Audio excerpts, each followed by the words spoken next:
Bapa kami yang ada di surga, kembali kami mau membaca Alkitab di siang hari ini. Terangi selalu hati dan jiwa kami dan Roh Kudus-Mu, selalu dalam kasih dan kebenaran firman-Mu, di dalam Yesus Kristus Tuhan dan Juru Selamat kami.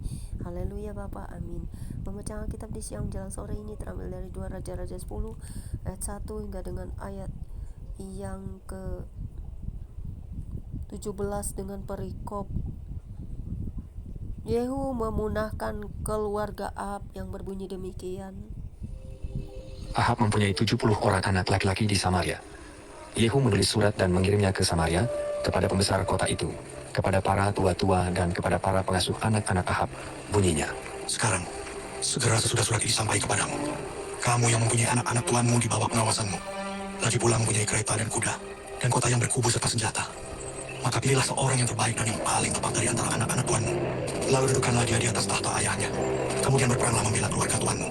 tetapi mereka sangat takut dan berkata, Sedangkan kedua raja itu tidak dapat bertahan menghadapinya. Bagaimana mungkin kita ini dapat bertahan? sebab itu kepala istana dan kepala kota, juga para tua-tua dan para pengasuh mengirim pesan kepada Yehu. Bunyinya, Kami ini hamba-hambamu, dan segala yang kau katakan kepada kami akan kami lakukan. Kami tidak hendak mengangkat seseorang menjadi raja.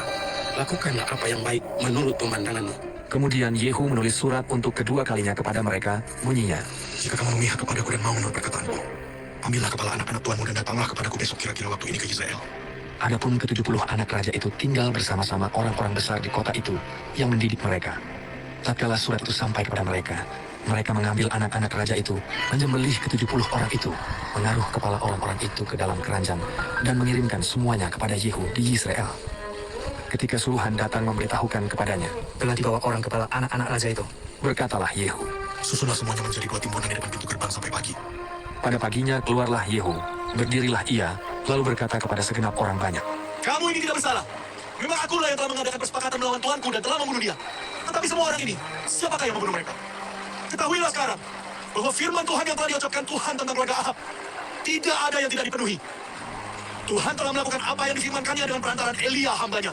Lalu Yehu membunuh semua orang yang masih tinggal dari keluarga Ahab yang di Yisrael, juga semua orang besarnya, orang-orang kepercayaannya dan imam-imamnya. Tidak ada padanya seorang pun yang ditinggalkan Yehu hidup. Kemudian bangkitlah Yehu pergi ke Samaria, di jalan dekat Bet-Eket, perkampungan para gembala.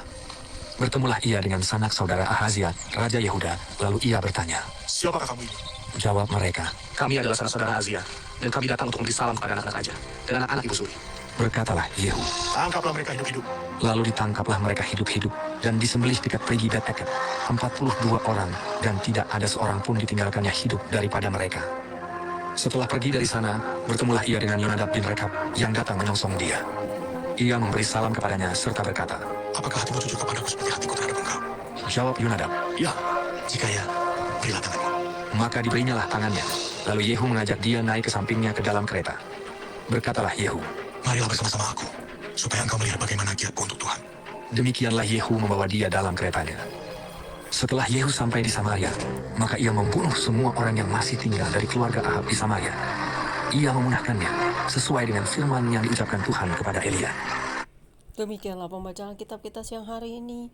Begitu dahsyat dan mengerikannya semua yang terjadi yang kami dengar Tuhan.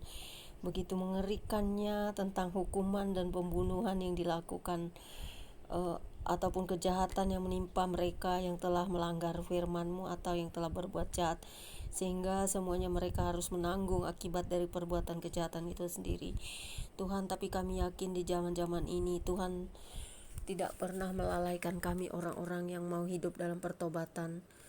Kami memang berdosa, kami tidak bisa sempurna, tetapi setiap hari kami mau bertobat dan hidup dalam kebenaran, menghindari semua dosa-dosa walaupun tidak sesempurna itu Tuhan. Tetapi kami mengaku di hadapan-Mu setiap hari dosa-dosa yang kami lakukan, untuk kami dapat lebih baik dan bertobat, untuk kami dapat mendengar suara Tuhan senantiasa berjalan di dalam terang-Mu yang ilahi, supaya kami menjadi pelita-pelita yang berjalan di dalam kegelapan, supaya kami tidak selalu di dalam hidup yang penuh dengan ketakutan karena dosa kami sendiri, supaya kami tetap berjalan kuat di tengah-tengah dunia ini yang dalam kegelapan. Tapi di tengah kegelapan ada Tuhan yang selalu memberi kami terang. Terima kasih firman-Mu akan berkuasa terus atas hidup kami, agar kami dapat mempelajari dan mendengarkan setiap sisi baik dan buruknya kami buang. Terima kasih Bapa di surga, terima kasih Yesus Kristus dan Roh Kudus. Amin. Firman-Mu pelita bagi kakiku dan terang bagi setiap jalanku. Tuhan Yesus memberkati. God bless you all.